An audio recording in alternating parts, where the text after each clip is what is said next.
Candidato Hamilton Mourão, por favor. Meu boa tarde a todos, meu agradecimento à Veja e ao Facebook por estar aqui nesse momento. E eu quero ser vice-presidente junto com Jair Bolsonaro, porque precisamos de um projeto de país.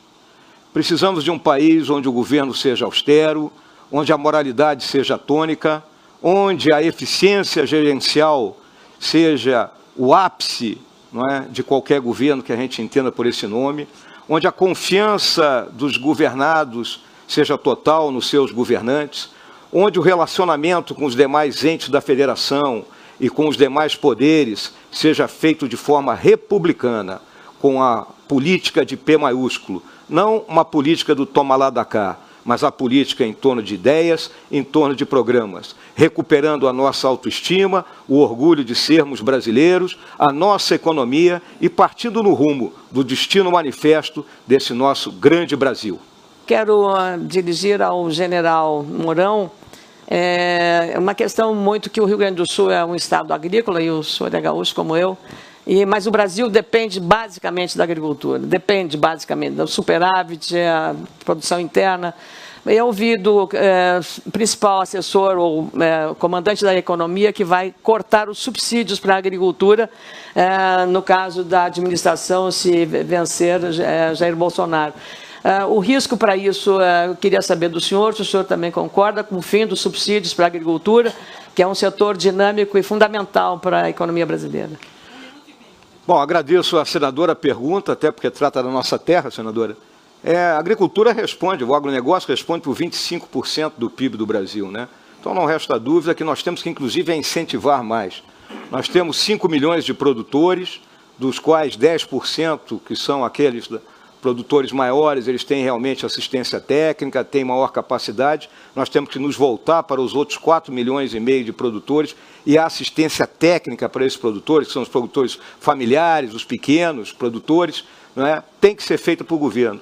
Então, eu não tenho a mínima dúvida que, no momento em que nós nos debruçarmos sobre toda essa questão do agronegócio no Brasil, os subsídios terão que ser mantidos e nós devemos até expandir mais esse apoio ao agronegócio, buscando incorporar tecnologia e, com isso, fixando mais o homem no campo e aumentando a nossa produtividade. O Brasil tem condições e deve ser o celeiro do mundo. E o agronegócio é fundamental para o nosso país. Quer replicar? Pode replicar, senador. Eu percebo que é uma contradição. O senhor defende, então, a manutenção do subsídio, contrariamente ao que Paulo Guedes é contra subsídios. Mas eu queria ponderar que não é possível você retirar subsídios para o setor agropecuário quando nossa logística, nossa infraestrutura, a insegurança que vive o campo hoje, o agricultor brasileiro de qualquer tamanho, seja ele de uma cooperativa, seja ele de um produtor integrado, seja ele médio ou grande, ou da agricultura familiar especialmente, estão reféns da criminalidade que avançou da zona urbana para a zona rural. E lá ele está, digamos, refém disso e sem a assistência do Estado. Quer dizer, pensar nisso na agricultura familiar sem subsídios é muito sério. Por favor. Bem essa problemática, senadora, até porque eu tenho familiares lá no Rio Grande do Sul que sofrem com a questão do abigeato e outros problemas que ocorrem da insegurança no campo. O que os nossos trabalhadores e produtores do agronegócio podem ter certeza é que, sob o nosso governo, terão todo o apoio necessário, seja na questão da segurança, seja principalmente na forma de desenvolver melhor o seu negócio. Eu lembro, infraestrutura e assistência técnica será objetivo do governo de Jair Bolsonaro. Boa tarde, candidatos. Boa tarde, Lilian. A minha pergunta vai para o candidato Hamilton Mourão e eu gostaria que fosse comentada pelo candidato Eduardo Jorge. Diante do incêndio do Museu Nacional do Rio de Janeiro, que causou uma comoção no país, eu gostaria de saber quais os pontos principais de uma política cultural de um eventual governo Bolsonaro. Bom, não resta dúvida que foi uma tristeza muito grande o que nós assistimos lá no museu, na Quinta da Boa Vista, na noite do último domingo, e é resultado do descaso com quem vem sendo tratada a nossa cultura. O grande ponto é que a cultura não pode ser ideologizada, e isso veio acontecendo ao longo dos últimos tempos no Brasil. Nós temos que nos preocupar devidamente com os monumentos, com a nossa história, e, ou seja, alocar recursos dentro do orçamento, mas principalmente a gente vê nos grandes países do mundo que isso está muito ligado à iniciativa privada. Portanto, a nossa grande visão para essa questão é atrair, né, os grandes investidores, de modo que, por meio de fundações, né, nós possamos manter o imenso patrimônio que nós temos espalhado de norte a sul do Brasil. Essa é a nossa visão para essa questão específica. O comentário é de Eduardo Jorge. Eu pesquisei nos programas e no programa do candidato Bolsonaro não tem uma palavra sobre cultura, o que não é estranhável. No nosso programa tem. Aliás, só 2 programas falavam na questão dos cuidados dos museus, dos investimentos necessários na conservação dos museus. Um desses programas era o nosso. E, além disso, Petrini, para nós, a cultura é uma das grandes riquezas do Brasil. Uma das grandes formas de você investir na globalização é em serviços. A cultura, a energia criativa do povo brasileiro e o turismo são uma fonte essencial de desenvolvimento para o Brasil. Candidato Hamilton Mourão, o senhor tem alguma tréplica? Não, até porque o que o doutor Eduardo Jorge falou é exatamente o que nós pensamos, né? Não resta dúvida que será isso muito bem trabalhado e é algo que não pode ser abandonado, até porque está ligado à questão da educação, que tanta falta faz para nós. Quando o senhor assumiu o BNDES no governo Temer, o senhor fez um relatório que foi tomado como elogioso sobre o histórico do banco. O senhor elogiou o negócio, a sociedade com a JBS, e o senhor disse que nunca houve ali mau uso do dinheiro público. O Álvaro Dias, titular da sua chapa, se posicionou de maneiras diferentes. Disse ali mais de uma vez, falou em corrupção e falcatruas. Queria saber se o Álvaro Dias está mal informado e, numa gestão de vocês, uma eventual gestão de vocês, como deve ser trabalhado o BNDES, semelhante ao BNDES no governo Lula e no governo Dilma? Muito bem, Daniel. Eu, quando assumi o BNDES, a primeira coisa que fiz foi fazer os levantamentos sobre as alegações que a população e, inclusive, gente no Congresso Nacional levantava. Em seguida, o próprio Congresso Nacional instalou e já concluiu, não uma, 2 CPIs. Uma mista, Congresso e Câmara e Senado, e a outra apenas na Câmara, inclusive sobre JBS.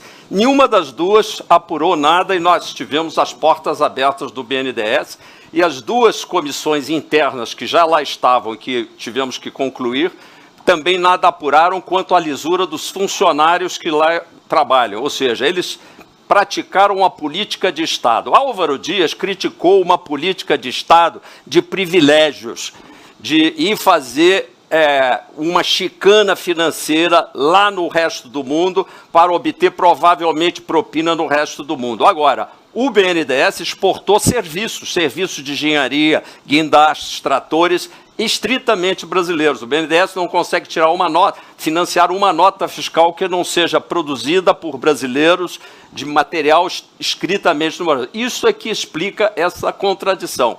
No governo Álvaro Dias, nós não vamos ter mais privilégios. Ele, como senador, já estabeleceu várias proposituras a esse respeito e nós vamos ser um governo horizontal, sem privilégios e um Brasil para todos. Comentário do candidato Hamilton Mourão. Bom, o BNDES, aí, ao longo dos últimos governos, ele teve um uso não correto, ele teve um uso político. Então, aqui, quando o Paulo comentou a questão dos privilégios, foi muito utilizado nos governos do Partido dos Trabalhadores, inclusive com captação de recursos a uma porcentagem maior e empréstimos a níveis menor. Essa diferença foi paga por todos os brasileiros e é uma das responsáveis pelo déficit fiscal que nós vivemos no país e pelo atraso da nossa economia. 30 segundos para a tréplica. Vou explicar ao general Mourão que aí é uma inversão, não sei se é a aula do professor Paulo Guedes, mas está invertido. A taxa de juros do BNDES é fixa e ela era equilibrada para uma taxa de juro normal, mas nós somos um país indecente, anormal. Vi Paulo Guedes criticar os 400 bilhões que são pagos para rolar a dívida pública. E quando essa taxa Selic pornográfica sobe, a taxa fixa exatamente protege as barragens que são financiadas e outros projetos de longo prazo. Então, é uma inversão do processo. Agora, os convidados, nossos convidados no debate, podem voltar a fazer pergunta ao candidato Hamilton Mourão. Bom, a minha pergunta é para o Paulo Rabelo, né? Doutor Paulo, uma questão que talvez não tenha sido muito debatida, aí a gente não vê, é a nossa política externa. E o Brasil, ao longo dos últimos anos, ele se apequenou nessa aí. Buscou a questão de um assento no Conselho de Segurança das Nações Unidas, né, a tal política Sul-Sul, né, e a própria questão aqui do Mercosul, os nossos vizinhos. Então, a minha pergunta é simples. Qual é a visão dos senhores a respeito dos objetivos da política externa brasileira? 1 minuto e meio, por favor. Na meta número 15, para ser preciso, das 19 metas, mais uma meta síntese, que é a revisão constitucional, existem mais de 400 páginas já preparadas pelo governo Álvaro Dias, que vai administrar esse país e mostrar onde o dinheiro está. Um dos aspectos importantes é justamente a recuperação do caráter da diplomacia brasileira. Essa diplomacia brasileira que não funcionou nem para fazer os tratados bilaterais e multilaterais que já poderia ter feito, estreitando contatos, por exemplo, com a TPP, que é o Tratado da Parceria do Pacífico, estreitar o contato necessário com a maior compradora nossa em potencial, que é a Europa, e, obviamente, também estreitar as relações com a África e com os países emergentes. Tudo isso será feito através de uma meta de pelo menos 10 tratados bilaterais e 4 tratados multilaterais. O Mercosul, general, acabou. Nós precisamos ter uma nova abordagem, uma abordagem onde o Brasil lidere pelo exemplo. Com o fim da corrupção nesse país, porque esse país, com essa corrupção que está, com essa velha política de conchavo, não vai para lugar nenhum. E com o fim dos privilégios. Aí o Brasil vai ser líder e teremos um novo tratado da América do Sul, com o Brasil segurando, inclusive, a entrada de armas e drogas, que hoje é um queijo suíço nas nossas fronteiras. Bom, o doutor Paulo Rabelo tocou muito claramente nessa questão da diplomacia comercial. Mas é muito importante que a diplomacia brasileira ela se afirme no cenário das nações também como princípios e valores, né? En passant, abordou essa questão do contrabando de armas e drogas, que tanto devasta o nosso país, mas o que tem que ficar muito claro é que no governo Jair Bolsonaro, a nossa democracia voltará a ser aquilo que o Barão do Rio Branco nos legou. A tréplica de, no máximo, 30 segundos, pode ser menos. Muito obrigado, Lilian. Na realidade, nós precisamos dizer que a Casa do Barão do Rio Branco é mais uma dessas casas sobre as quais não se, pelo menos, ouve falar de corrupção, de bandalheira, de desvios. E, portanto, eu gostaria de fazer uma ressalva que também o IBGE, que dirigi e presidi, também é uma casa livre desses conceitos maus. E que as Forças Armadas, general, e em homenagem ao senhor também, é uma dessas instituições. Portanto, é ela que vai realmente fazer essa aproximação com o futuro do país. O candidato Eduardo Jorge, vice na chapa de Marina Silva, agora faz a sua pergunta. A quem o senhor faz a pergunta? Ao general Mourão. General, eu fui deputado 20 anos, dei oposição e aprovei vários projetos importantes. Sou coautor do Sistema Único de Saúde, sou autor da Lei de Planejamento Familiar no Brasil, sou eu, prazer. Sou eu autor da Lei dos Medicamentos Genéricos, quando o senhor vai na farmácia e compra aquele medicamento, lembre de mim. Sou autor da PEC, primeira PEC de reforma da Previdência, primeira PEC, a PEC parlamentarista, você sabe disso, né? E aí eu pergunto ao senhor uma coisa muito importante para o Brasil. O candidato Bolsonaro, que ficou também tanto tempo quanto eu, 20 anos no Congresso Nacional, qual é o balanço que o senhor faz desse trabalho parlamentar do candidato Bolsonaro? Muito bem, o candidato Bolsonaro, ele, ao longo dos últimos 28 anos, né, ele esteve presente no Congresso Nacional e a atuação dele pode não ter sido assim, com aprovação de emendas como a sua, né, que tiveram sucesso, mas ele fez um trabalho muito grande em prol das nossas Forças Armadas, dos nossos hospitais, né, buscando sempre cooperar com as nossas unidades, com a família militar, que era de onde provia o grande número de eleitores dele. Então eu julgo plenamente que esse período do deputado Bolsonaro dentro do Congresso Nacional foi um período de produtividade para os seus eleitores, que é o que eu considero fundamental quando alguém é eleito para representar parcela da população dentro do nosso Congresso. Eu analisei e estudei os arquivos do Congresso e não vi nada. Nada. É totalmente medíocre a presença do deputado Bolsonaro em 28 anos de Congresso Nacional. Ora, o Congresso Nacional é uma escola de governo, porque lá você tem que estudar, você tem que pesquisar, você tem que propor propostas, negociar com diferentes. O deputado Bolsonaro não fez nada disso e quer governar o país. Estão vendendo gato por lebre. Não tem inteligência emocional para governar um país que é a terceira democracia do mundo. A réplica. Bom, eu discordo do doutor Eduardo Jorge, obviamente, né? Senão não estaria na chapa dele, né? Pô?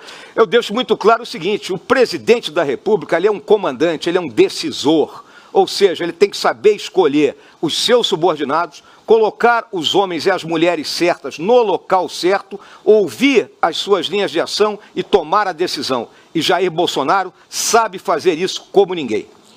Boa tarde, candidatos. A primeira pergunta vai para Hamilton Mourão, com comentários de Paulo Rabelo. Pergunta de Túlio Vaz. Estamos acompanhando a situação da Venezuela e também da chegada de novos refugiados. No seu governo, qual seria a sua postura em relação ao assunto, candidato Hamilton Mourão? Bom, a Venezuela sofre uma grave crise humanitária, fruto de um projeto chamado Socialismo do Século XXI, que se iniciou com o presidente Hugo Chávez e agora agoniza sob as mãos do presidente Maduro. O Brasil, tradicionalmente, sempre auxiliou as demais nações e nós não podemos virar as costas aos nossos irmãos venezuelanos que sofrem com a fome, que sofrem com a falta de medicamentos, que sofrem com a falta de perspectivas.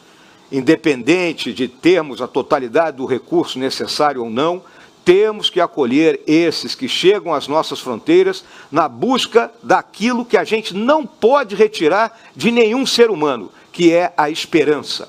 E a nossa longa tradição humanitária de termos enfrentado, ao longo da nossa história, todo tipo de totalitarismos, né, nos leva a acolher esses irmãos e manter a nossa política de buscar localizá-los dentro do nosso território nacional e não única e exclusivamente no território de Roraima, pois o governo atual demorou a compreender a magnitude dessa crise. Ou seja, apoio àqueles que fogem de um regime de fome e de opressão, fruto de uma ideologia cega. E se quem você queria que comentasse? Paulo Rabelo. Vamos lá. Sim. General, concordo com a vocação humanitária do Brasil e fiz mais.